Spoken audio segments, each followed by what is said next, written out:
Europe 1 Soir. Nicolas Demorand, interview. Il est 18h20 jeudi, ce sera la rentrée des classes avec notamment la mise en place de la réforme du lycée qui, dans un premier temps, faisait grosso modo l'unanimité contre elle. Un démineur avait été nommé par le gouvernement, la personne de Richard Descoings, le patron de Sciences Po Paris. Celui-ci avait alors entamé un tour de France des lycées pour essayer tout simplement de faire circuler la parole, qui avait peu circulé jusque-là, et de dégager les bases d'un consensus sur cette réforme. Bonsoir Richard Descoings. Bonsoir. Vous revenez sur ces semaines dans votre livre « Un lycée pavé de bonnes intentions » chez Robert Laffont.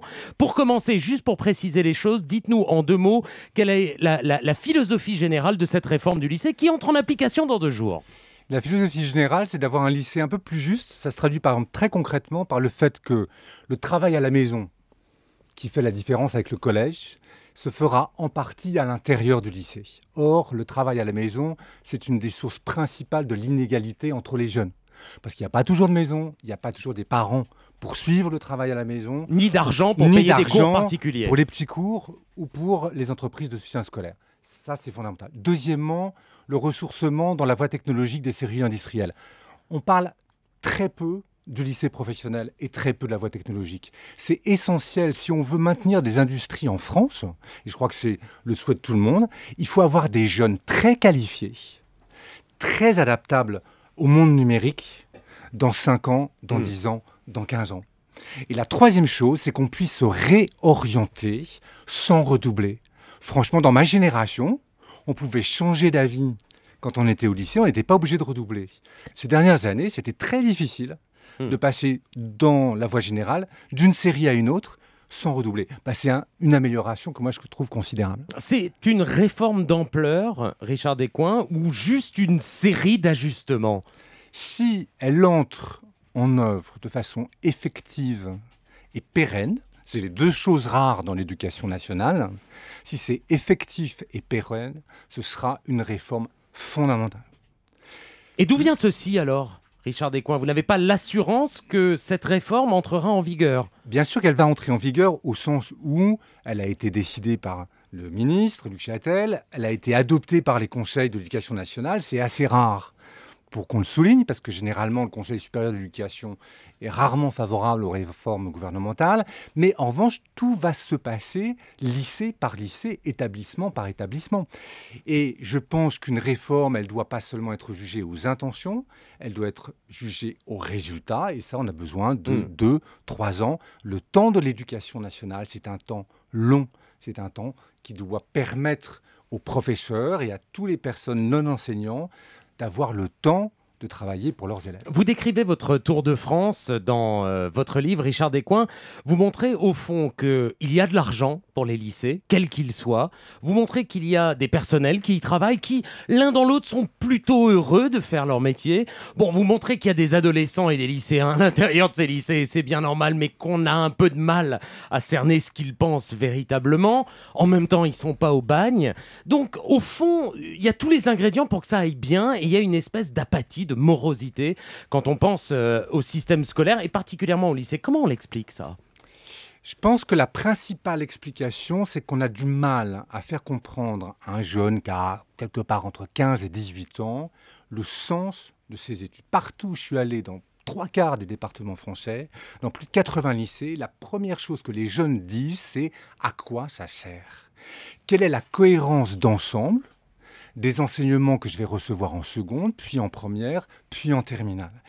Et c'est vrai que chaque professeur, dans sa discipline, peut expliquer plus ou moins ce qu'on va faire en début d'année et où on va à la fin de l'année, mais qu'en revanche, il y a très peu développé des équipes enseignantes qui prennent une classe au début de la zone, ils disent, voilà, vous allez étudier telle et telle matière.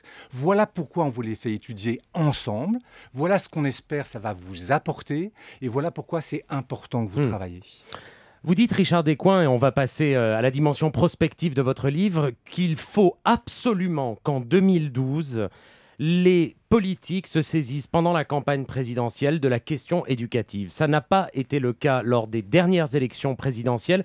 Vous pensez donc qu'il faut politiser le débat sur l'éducation? Bien sûr, il est politique. Il n'y a pas plus politique qu'une politique d'éducation nationale. Mais on n'en parle pas dans les campagnes. 15 millions d'enfants Alors Enfin, pourquoi d'enfants, de jeunes, Oui, pourquoi on 30 n'en millions parle de pas, parents. alors Pourquoi on n'en Parce parle que pas c'est souvent explosif. Prenons l'exemple, le seul point qui a été vraiment traité en 2007, c'est la question de la carte scolaire. D'ailleurs, c'était intéressant. À la fois Ségolène Royal et Nicolas Sarkozy avaient dit il faut en sortir. Ils n'étaient pas très précis sur la façon d'en sortir et sur ce qu'on ferait après. Mais en revanche, souvenez-vous, quand Ségolène Royal a fait une proposition que moi je trouvais plutôt très bonne, qui disait mais ceux des professeurs qui donnent des petits cours à domicile chez les parents, Qu'ils viennent le ou faire qui à l'école. travaillent, qui viennent le faire à l'école, Et l'école paiera. et l'école paiera. Ça avait été une levée de bouclier incroyable. Donc on voit bien que c'est compliqué. Pourquoi c'est compliqué? Mais c'est parce qu'il n'y a aucun consensus sur ce que doit être le lycée. Premièrement, on ne parle jamais des lycées professionnels. C'est 40% des jeunes. Qui ça intéresse pendant les campagnes électorales du point de vue politique ou médiatique?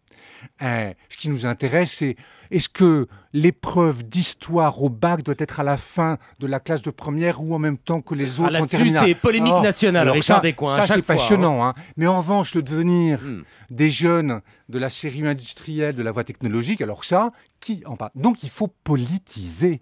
Et en plus, dans un pays où visiblement on a tellement de mal à intéresser les électeurs à la politique, on le voit au taux d'abstention. Pourquoi? Parce que souvent c'est l'Europe, parce que souvent c'est la globalisation.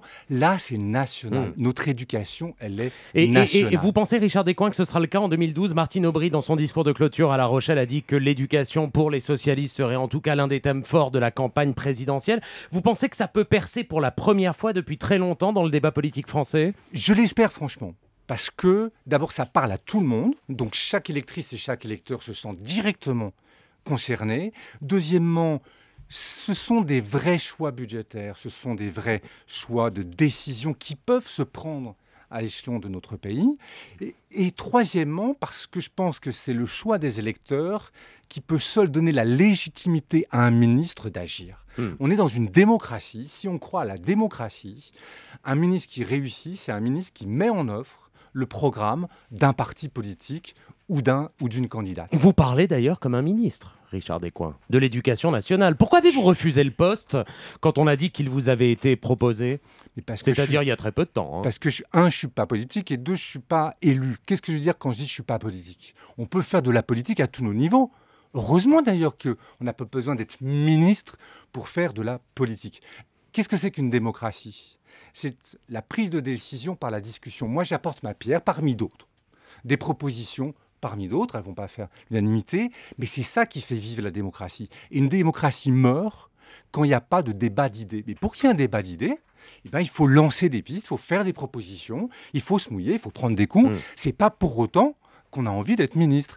Par ailleurs, je vous rappelle qu'être ministre, c'est d'abord participer à un gouvernement et pas simplement être, entre guillemets, le chef d'une administration.